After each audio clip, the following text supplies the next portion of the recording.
Hello मेरे political science achievers, कैसे हैं आप सभी। आई होप दोस्तों आप सब बहुत अच्छे होंगे और बहुत मन लगाकर अपनी तैयारी कर रहे होंगे। तो दोस्तों, असिस्टेंट प्रोफेसर परीक्षा में पेपर 1 के लिए जो हम प्रैक्टिस सेट कर रहे हैं, आज हम उस सीरीज़ में अपने तीसरे प्रैक्टिस सेट पर पहुंच गए हैं। 2 प्रैक्टिस सेट ऑलरेडी हम लोग कर चुके हैं दोस्तों, आप उन्हें चैनल पर विजिट करके देख सकते हैं।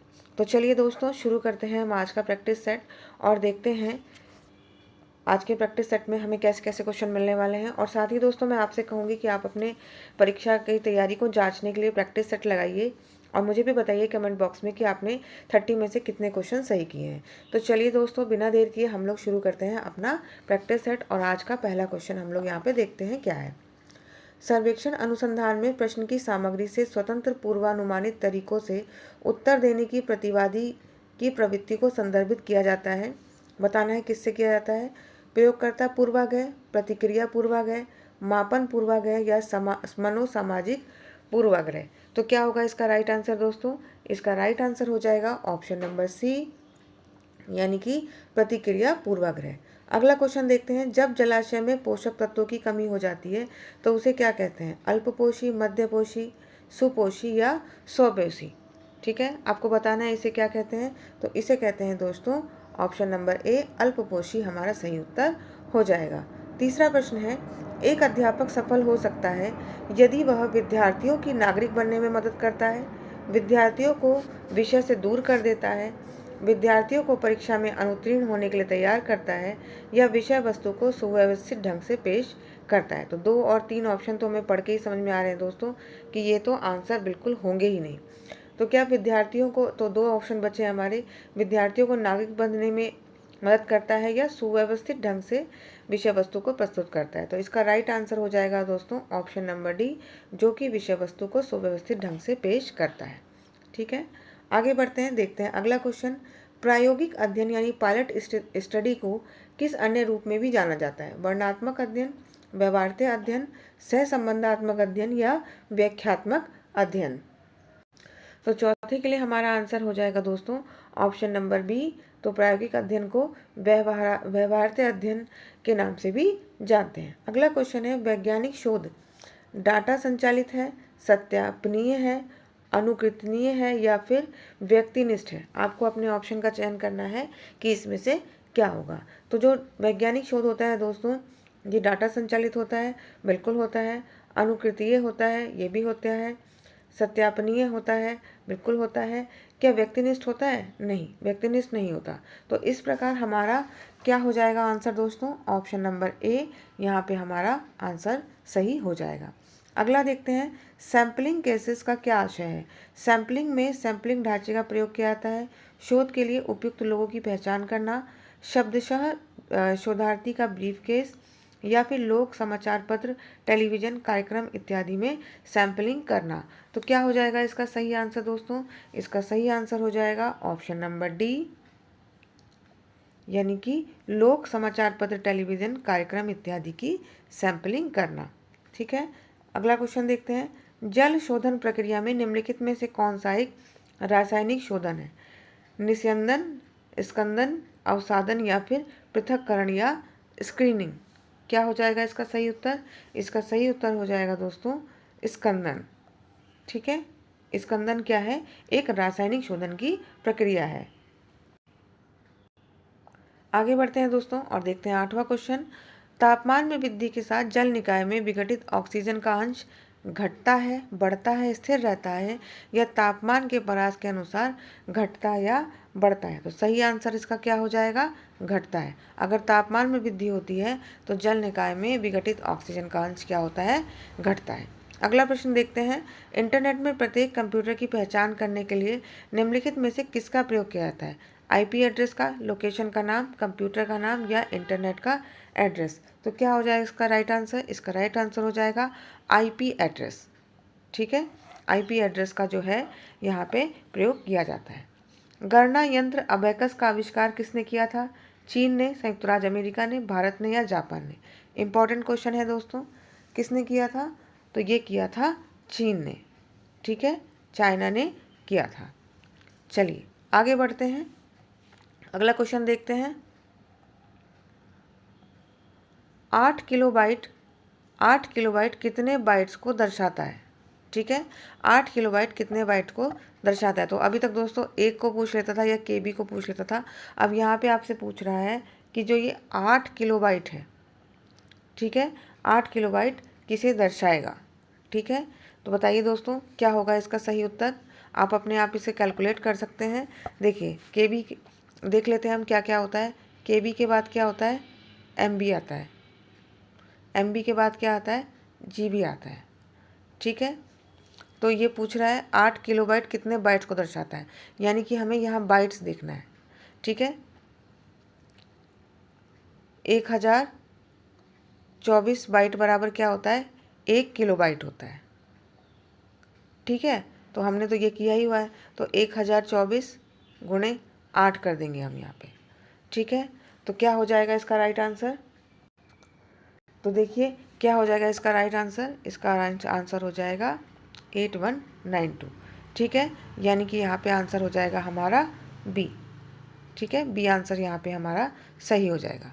तो जैसा कि दोस्तों आप सभी जानते हैं कि आयोग ने जो प्रश्नों का जो चयन कर रहा है, आयोग जो नए प्रश्नों को चुन रहा है वो कैसे होते जा रहे हैं दोस्तों, काफ़ी ज़्यादा डीप पूछे जा रहे हैं। देखिए यहाँ पे ये इसी चीज़ को दर्शा रहा है कि हम लोग भी इतने एडवांस तरीके से पढ़ते हैं कि आयोग कुछ भी पूछे, कुछ भी हमसे पूछे, हम क्वेश्चन को बना ले जाएं, कर ले जाएं। इसके लिए दोस्तों दो चीज़ें बहुत इंपॉर्टेंट है। आपने पढ़ाई तो कर ही ली है, अब आपके लिए इम्पॉर्टेंट है रिवीजन, और दूसरा आपके लिए इम्पॉर्टेंट है प्रैक्टिस। जितना प्रैक्टिस आप करेंगे, जितना रिवीजन आप करेंगे, उतना ही आप एक्यूरेसी और परफेक्शन की तरफ जाएंगे। ठीक है, तो यहाँ पे देखिए ये अलग तरीके का क्वेश्चन था, इंपॉर्टेंट है, हो सकता है आयोग इस तरीके के क्वेश्चन को बना ले। ठीक है, आगे बढ़ते हैं, देखते हैं 12वां क्वेश्चन। निम्न में से सीपीयू का भाग नहीं है, primary storage, control unit, register या एएलयू। तो क्या हो जाएगा इसका सही आंसर, इसका सही आंसर हो जाएगा प्राइमरी स्टोरेज। ठीक है, क्योंकि हम सभी जानते हैं रजिस्टर, एएलयू और कंट्रोल यूनिट ये तो सभी सीपीयू के मुख्य भागों में से ही एक है। अगला 13 क्वेश्चन है, निम्न में से किसके द्वारा आपका कंप्यूटर अन्य कंप्यूटर से आसानी से जुड़ सकता है। Controller card, video card, sound network, network interface card. सही उत्तर बताना है आपको। सही उत्तर क्या हो जाएगा, option number D, network interface card. ठीक है, नेटवर्क इंटरफेस कार्ड जो है ये एक कंप्यूटर को अन्य कंप्यूटर से आसानी से जोड़ सकता है। अगला क्वेश्चन देख सकते हैं, निम्नलिखित भारतीय जनजातियों का पश्चिम से पूर्व की ओर क्रम लगाना है। क्योंकि अगर हम अपने भारत का नक्शा देखें, थोड़ा कम कर लेते हैं यहाँ पे, हाँ, क्योंकि अगर हम अपने भारत का नक्शा देखें तो ये इस तरीके से कुछ हमें देखने को मिलेगा। ठीक है, तो यहाँ पे ये पूछ रहा है पश्चिम से पूर्व, तो ये हमारा पश्चिम से पूर्व, यानी कि हमें इस ओर पश्चिम, ये हमारा पश्चिम हो गया, ये हमारा पूर्व हो गया। यानी कि हमें जो दर्शाना है वो किधर देखना है, इधर से इस तरफ, यानी कि इधर इधर ऐसे करके हमें इस क्रम में आगे बढ़ना है। ठीक है, अगर कन्फ्यूजन होता है दोस्तों तो छोटा सा डायग्राम एग्जाम में आप बना सकते हैं जिससे गलती की संभावना ना रहे। तो क्या दिया हुआ है, खासी, गारो, नागा, जयंतिया, नागा, जयंतिया, खासी, गारो, गारो, खासी, जयंतिया, नागा, जयंतिया, नागा, गारो, खासी। तो क्या हो जाएगा इसका सही उत्तर दोस्तों, तो इसका सही उत्तर हो जाएगा गारो, खासी, जयंतिया, नागा। यानी कि पहले गारो, ठीक है, फिर खासी, ठीक है, फिर जयंतिया और फिर नागा। ठीक है, और अगर ये आपसे पूर्व के क्रम में पूछता तो उल्टा हो जाता। ठीक है, इधर से हम लोग फिर पढ़ना शुरू करते, और हमसे पश्चिम से पूर्व पूछा है इसलिए हम इस ओर से पढ़ रहे हैं इसको। ठीक है, चलिए आगे बढ़ते हैं और देखते हैं अगला क्वेश्चन। किसने कहा भारत से पवित्र एक और वस्तु है भारतीयों की स्वतंत्रता। तिलक जी ने, विट्ठल भाई पटेल, चित्तरंजन दास या हकीम अजमल खान ने। तो किसने कहा है दोस्तों, तो ये कहा है चित्तरंजन दास ने। ठीक है, चित्तरंजन दास ने। चलिए आगे बढ़ते हैं और देखते हैं क्वेश्चन नंबर 16।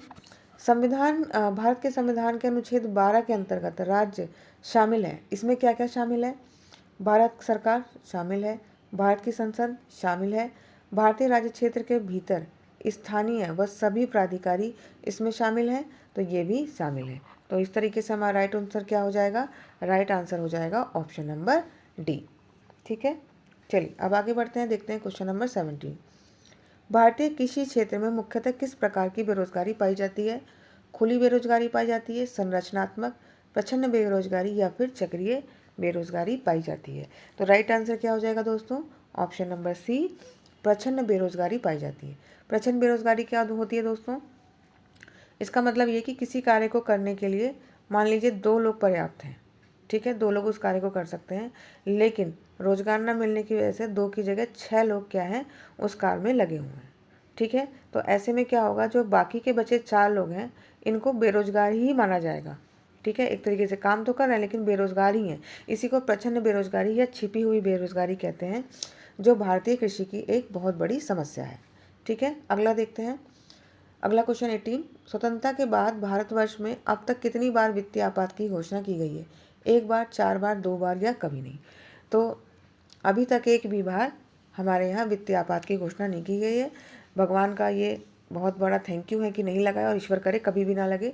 लेकिन हम इसके अनुच्छेद देख लेते हैं, कहाँ दिया गया है? आर्टिकल 360 में। राष्ट्रीय आपात कहाँ गया है? आर्टिकल 352 में। और राज्यों में संवैधानिक तंत्र विफल होने पर कहाँ दिया गया है? 356 में। तो तीनों ही इंपॉर्टेंट आर्टिकल हैं, आप इन्हें याद रखेंगे। अगला क्वेश्चन देखते हैं।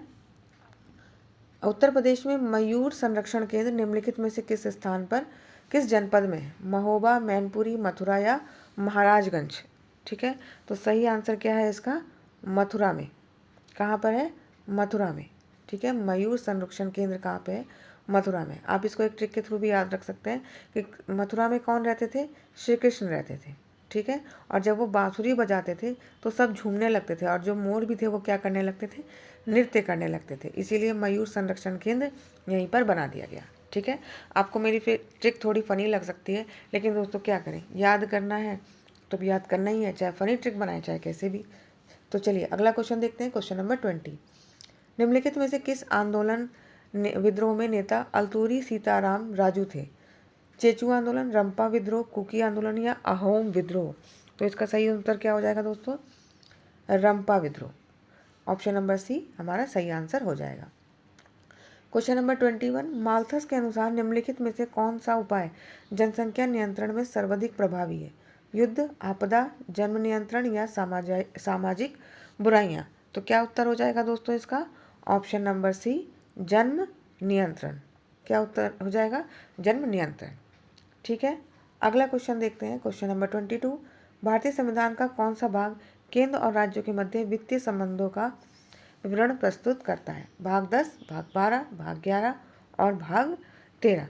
आपको बताना है वित्तीय संबंध, केंद्र और राज्यों के मध्य वित्तीय संबंध पूछा गया है यहाँ पे, ध्यान रखिएगा। क्या होगा इसका सही उत्तर? तो इसका सही उत्तर हो जाएगा दोस्तों ऑप्शन नंबर सी, यानी कि भाग 12। और भाग 11 में क्या है दोस्तों? भाग 11 में विधायी और प्रशासनिक संबंध बताए गए हैं। कौन कौन से? विधायी और प्रशासनिक संबंध। प्रशासनिक संबंध कहाँ, कौन कौन से आर्टिकल में? तो ये है दोस्तों 245 से लेकर 255 तक, और प्रशासनिक संबंध है 256 से लेकर 263 तक, ठीक है। और ये भाग 11 में बताए गए हैं विधायी संबंध और प्रशासनिक संबंध, और वित्तीय संबंध भाग 12 में बताए गए हैं, ठीक है। चलिए आगे बढ़ते हैं। जिस व्यक्ति ने कहा था हुनूज दिल्ली अस्ति, दिल्ली अभी दूर है, वह कौन थे? अमीर खुसरो, निजामुद्दीन औलिया, फिरोज तुगलक या शेख सलीम चिश्ती? तो बहुत ज़्यादा फेमस है दोस्तों, ये किसने कहा था? निजामुद्दीन औलिया ने, ठीक है। इनकी दरगाह कहाँ पे है? दिल्ली में ही है, ठीक है, दिल्ली में ही इनकी दरगाह है। आगे बढ़ते हैं और देखते हैं अगला क्वेश्चन, क्वेश्चन नंबर 24। मैच करना है आपको कमीशन और डिस्पैच और वायसराय से। Sadler commission Lord Ripon, Hunter commission Lord Dalhousie, Raleigh commission Lord Curzon या वुड डिस्पैच लॉर्ड चैम्सफोर्ड? तो इसको क्या करना है, हमें सुमेलित करना है। तो देखना है क्या होगा। तो सैडलर कमीशन, एक मिनट इसको डिलीट ही कर लेते हैं। तो क्या होगा इसका सही उत्तर? इसका सही उत्तर हो जाएगा सैडलर कमीशन किससे हो जाएगा? लॉर्ड चैम्सफोर्ड के समय। Sadler commission Lord Chelmsford. उसके बाद है हंटर कमीशन, तो हंटर कमीशन हो जाएगा लॉर्ड रिपन, ठीक है। Hunter commission Lord Ripon. Raleigh commission तो लॉर्ड कर्जन, और वुड डिस्पैच लॉर्ड डलहौजी, ठीक है, यानी कि इस तरीके से हम मिलाएं तो पहले ए का चौथा, ए का चौथा हमें पहले में मिल गया, तो इस तरीके से ऑप्शन नंबर ए जो है वो हमारा सही आंसर हो गया। ठीक है, आगे देखते हैं। चंद्रमा-3 चंद्रमा के किस भाग पर उतरा था? तो किस पे उतरा था दोस्तों? सभी को पता होगा, बहुत ही प्राउड मोमेंट था हमारे लिए, ये दक्षिणी ध्रुव पर उतरा था। ठीक है, और आप मुझे बताएंगे कि चंद्रमा के दक्षिणी ध्रुव पर उतरने वाला भारत कौन से क्रम का देश बना है। ठीक है, चलिए आगे बढ़ते हैं, देखते हैं क्वेश्चन नंबर 26। जलवायु राष्ट्र संयुक्त राष्ट्र जलवायु परिवर्तन सम्मेलन 24 यानी कि COP29 का आयोजन कहाँ गया है? इटली, भारत, दक्षिण अफ्रीका या अजरबैजान? कहाँ किया गया है? तो ये किया गया है दोस्तों ऑप्शन नंबर डी, अजरबैजान, या फिर आप कह सकते हैं बाकू में, यानी कि बाकू एक जगह है कहाँ पे, अजरबैजान, वहाँ पे हुआ है। ठीक है, ये तो था COP29। COP28 कहाँ पे हुआ है दोस्तों? तो COP28 हुआ है UAE में। COP27 कहाँ पे हुआ है दोस्तों? तो COP27 हुआ है शर्म अल शेख, ये कहाँ पे है? मिस्र में। ठीक है, तो आपको दोस्तों पिछले 3-4 आपको याद होने चाहिए कि कॉप कहाँ कहाँ पे आयोजित हुए हैं। ठीक है, चलिए, क्योंकि इनका 4 का क्रम दे देता है कई बार सजाने के लिए। अगला क्वेश्चन, क्वेश्चन नंबर 27। 17वें ग्रीष्मकालीन ओलंपिक खेलों का आयोजन कहाँ किया गया था? कहाँ किया गया था दोस्तों?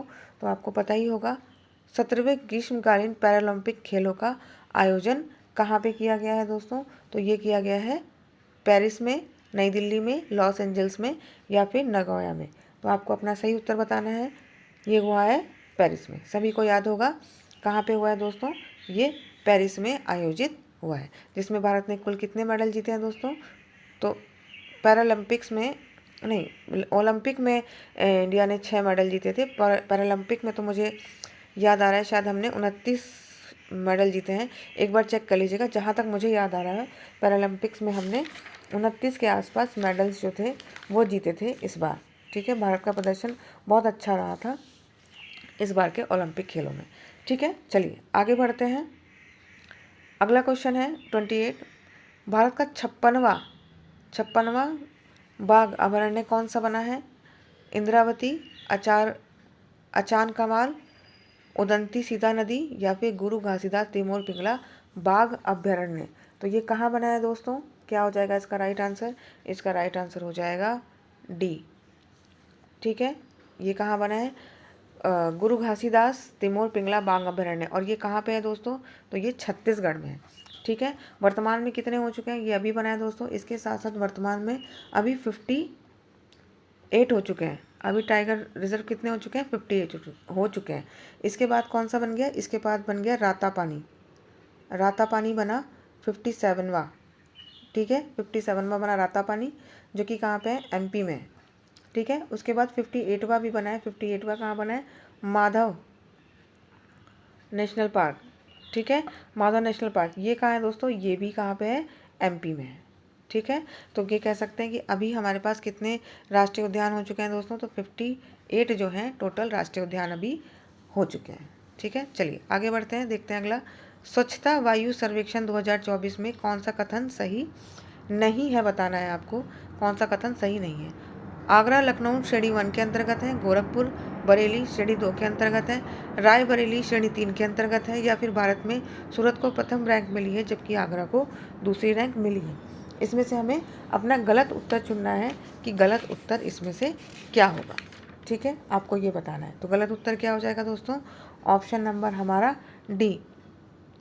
ठीक है, ये हमारा क्या हो जाएगा? गलत हो जाएगा। बाकी ये तीनों क्या हैं? सही है। आज का लास्ट क्वेश्चन देख लेते हैं।